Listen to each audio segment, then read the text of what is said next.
What's up everybody, it's A-Korn. I'm here to talk about my album Aim Free. I put it out about a year ago, today almost to the day, and I'm just here to talk about a little bit of the background, some of the context of how it all got put together. I get asked from time to time, and there's some interesting stories about how it came to be. The process of getting this album put out was absolutely insane. I was on a crazy time crunch, which is probably why it actually came together as well as it did, because I had that pressure. But I was in a relationship around the time I was putting this out, and I was going to Israel to be with this girl that I was with at the time, and so I had school going on. I was trying to sublet the apartment I was living in, put together everything in this album in like a matter of months, and just get everything ready. The concert, the album release show that I booked and planned all myself. It was absolutely fucking nuts, and it's crazy that it came through. I really can't talk about this album without talking about Cooper. His stage name is Solid Mass. That's what he goes by when he's producing and doing different things. He made about half the beats in this album. He worked with the beats that I already had and edited them. I recorded with him, he did the mixing, and when the time was really getting crazy and I was really running out of time, I went to him and he hooked it up and helped me get in touch with the people who made the videos and a lot of people behind the scenes and just helped me out with a lot of different things. And without him, this thing really wouldn't have happened. The album was put together based on a lot of songs that I'd started writing that I'd been working on for a number of years. I had a lot of things that I'd started and I didn't really know where I was going, because when I started writing, I was just doing it to do it. I never had any plans of really releasing things, getting things properly produced or recorded or making videos or any of that. It was just, something I was passionate about and something that felt right, and I had things that really just needed to get off my chest. So, by the time I put this album out, I wasn't all fucked up. I wasn't in the middle of all this stuff. Like, I'd been through a lot of it. I'm always changing and, growing as a person, but, these were just things that I really needed to talk about. I really needed to let go, and I had a lot of fun stuff that I'm gonna put out soon and that I've been working on for a long time. There's so much just like crazy animated stuff that I really love to do, but I didn't feel right putting it out and just ignoring what I'd been through before, and that's what I talk about in the intro track, Prettiest Thing. I run from conflict, what I'm saying now hurts. This isn't real yet, stories need to get out first. I'm a tree that fell, no one around heard. The sound I made when falling is now words.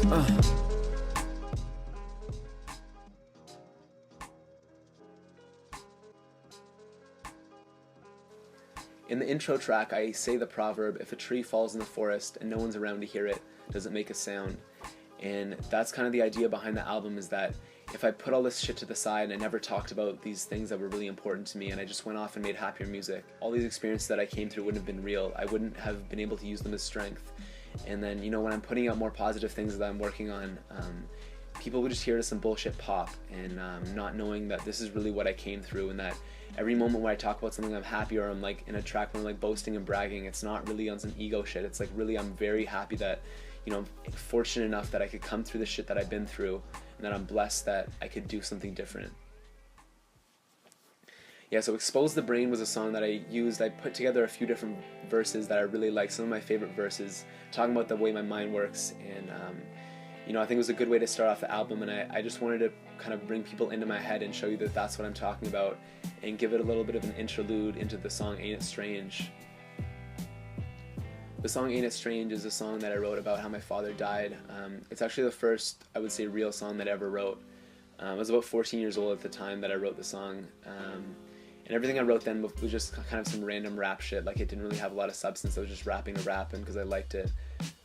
When I sat down to write that, I didn't really know what I was doing, but I think that's kind of a symbol of how my music was, is that I just had something that needed to get off my chest so badly that it just came, like it really just flew out of my mouth. And my flow was a little bit off, and I had to rework it, and I had to put some work in to make it actually fit better, because I was learning how to write as an artist. But yeah, it really just came out. The third verse I wrote later on. That was closer to the time when I was like really fucked up and when I was about to go to rehab, and I was on a subway going from some like therapy session that my parents were making me go to at the time, and the subway stopped and there was some problem, there was some delay, and I just sat down and I wrote that, just talking about how I wanted to murder the other person who was involved in the crash. And yeah, I was messed up. I questioned if I really wanted to put that out. There were like a few things, like I didn't really know if I wanted to go that far, but it's all in the strength of the truth. and I really couldn't write that song without putting that in it. And that song was a masterpiece to me, and I don't say that to brag or to say that I think how good it is or anything like that. I say that because it's so meaningful to me that it was really hard to make it. I wrote it to some like other artists' instrumentals, and I went to a couple different producers, people that I know that make music, and I tried to have them make beats for it, and it was really hard because I was so connected that I couldn't just like flow with it and do some random shit. Like, it had to really mean something to me. So it was really cool when I sat down with Cooper, who knows how to play piano. He like knows his music, and when he put it together, it just like really banged, and he really felt what he was doing. And I really like that track. Like, listening back, you know, once you get past the content, I really feel like that heavy like Eminem, Dre influence, like dirty like bass beat, and you know, going off in that crazy Eminem shit. Like, it's hard to really listen to it and not think about some of that influence on me. Dear Diary was cool. I had a pretty good idea of what I was doing. I had the lyrics mostly set out, and I went to a friend, Mika. He's been a member of a few different bands, and he's always been like a really chill, laid back dude.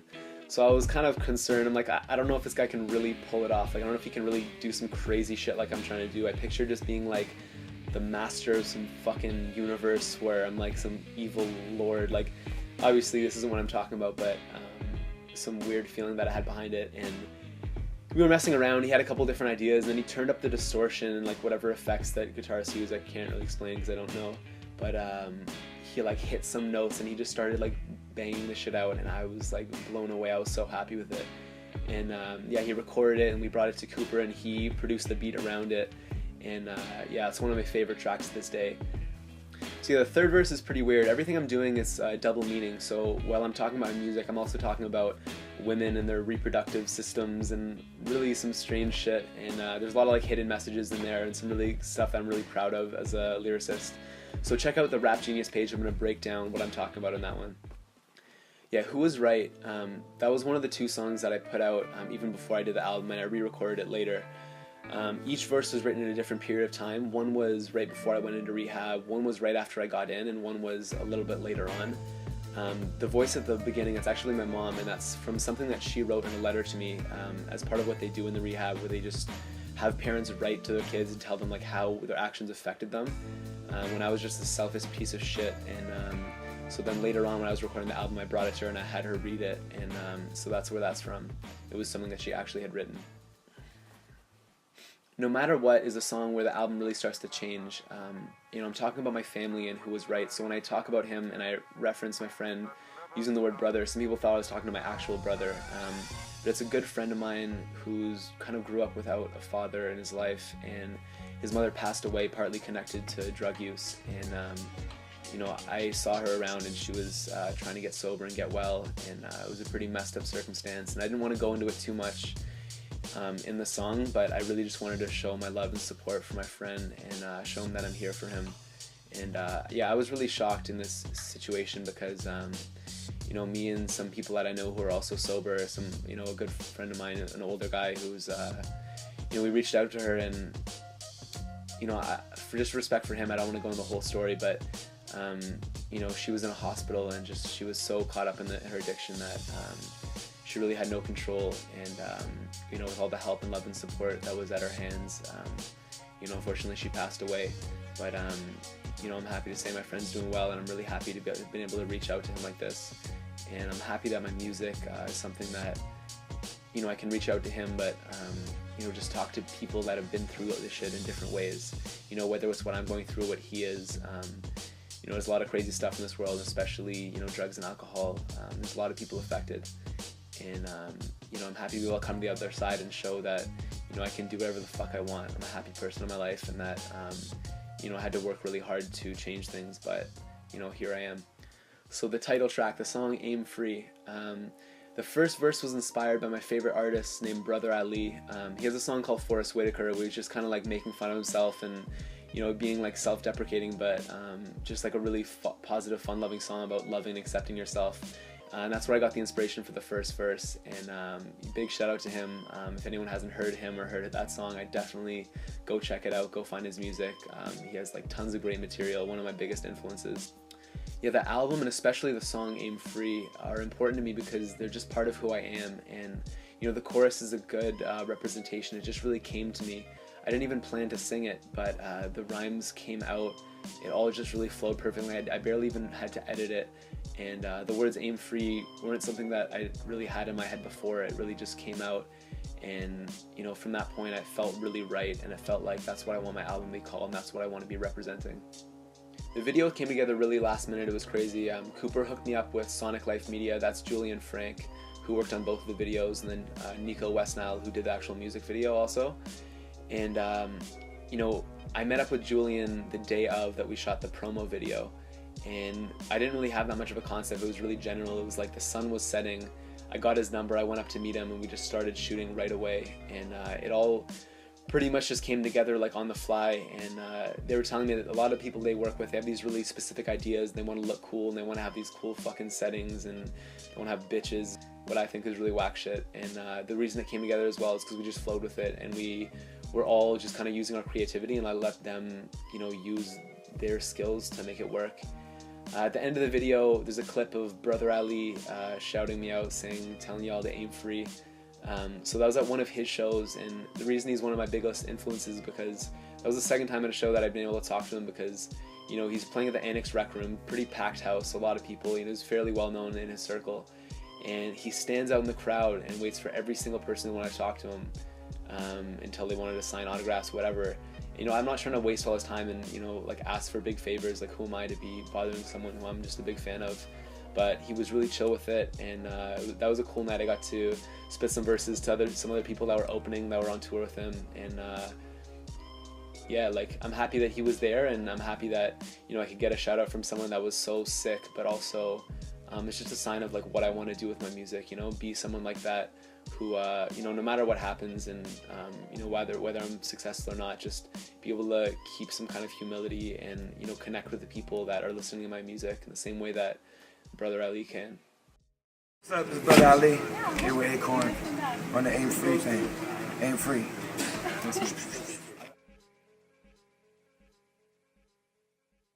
Yeah, so the actual Aim Free music video was kind of similar. You know, Julian was already on board. We already had a bit of an idea, but he hadn't even really looked at what I was working on. He hit up his partner, Nico Westnall. They worked together on some videos and stuff like that.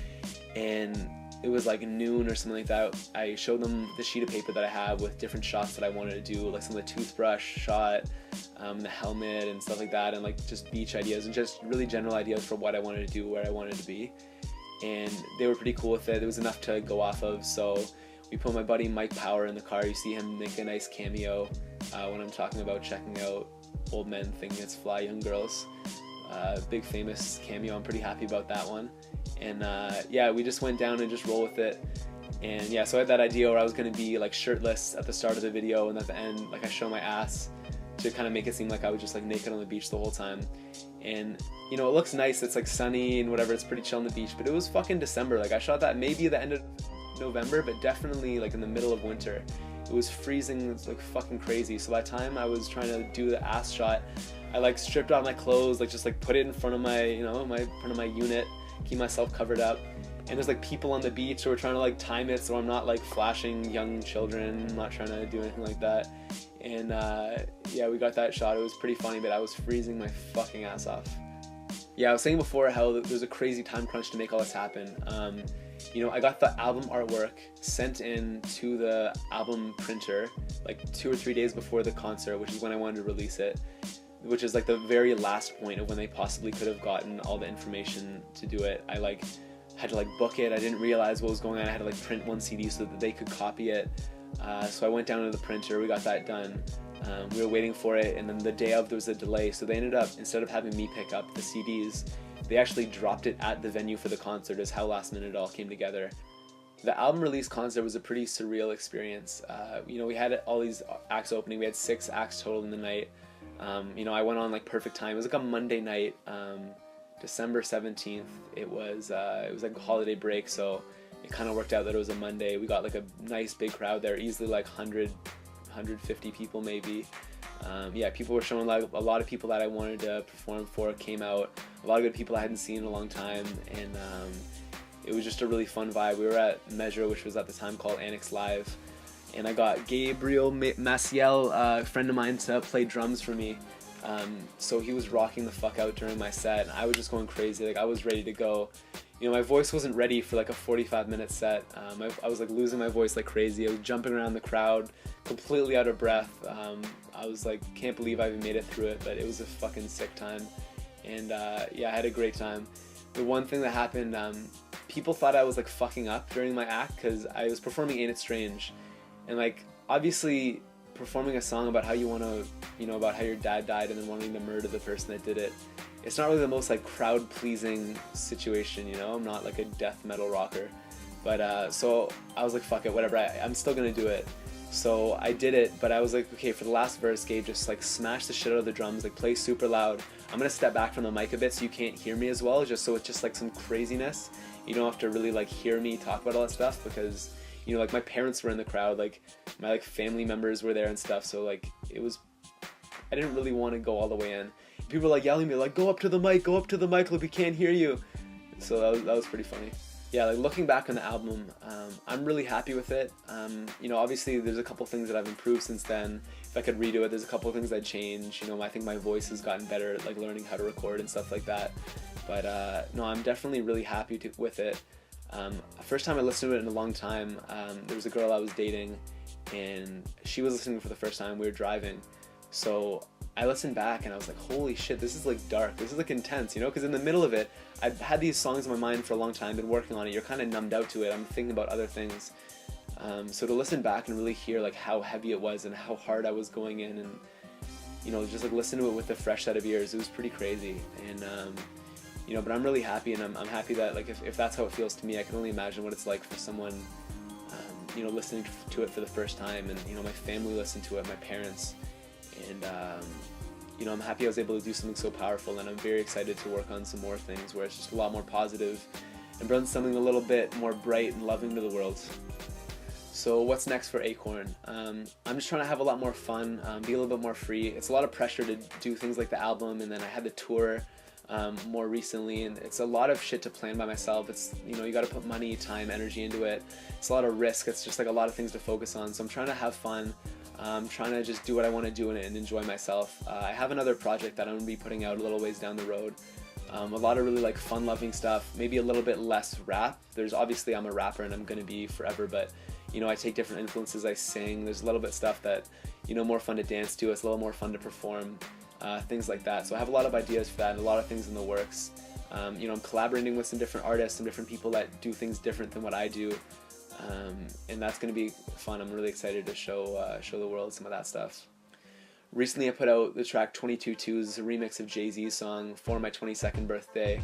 You know, it was a really like lyrical piece. I'm happy with it. I fucking love it. People have been liking it. So, you know, no matter what I do, no matter what other influences, like I'm always going to love rap. I'm always going to respect it.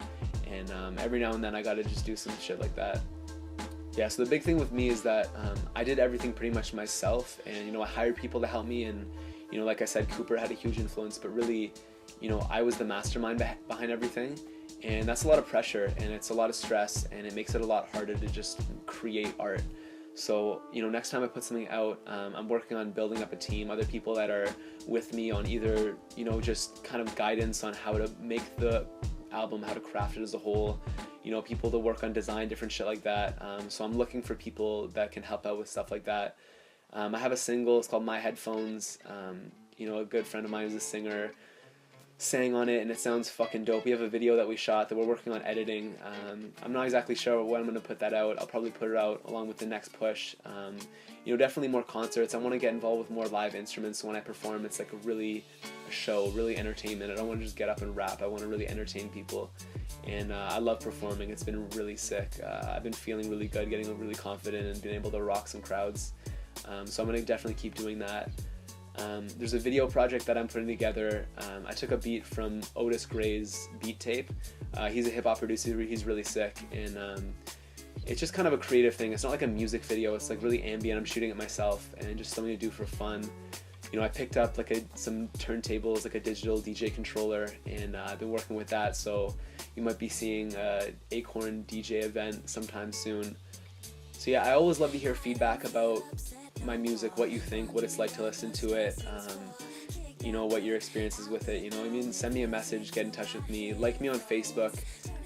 Like obviously, yeah, you want to look good and feel like you have a million likes, but really, I just want to, I want people to know when I'm putting shit out, because I'm not really making money off this stuff. I've never really had that goal in mind.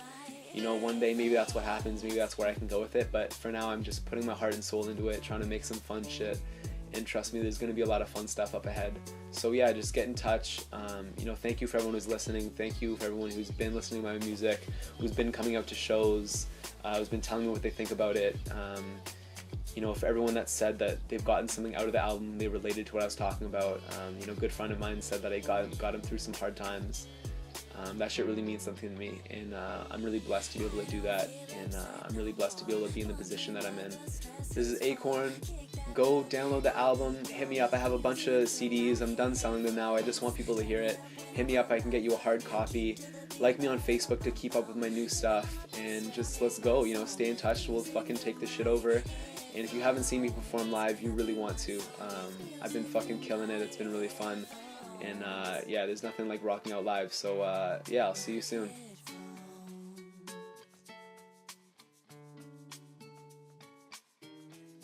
I'm alright when the music's playing.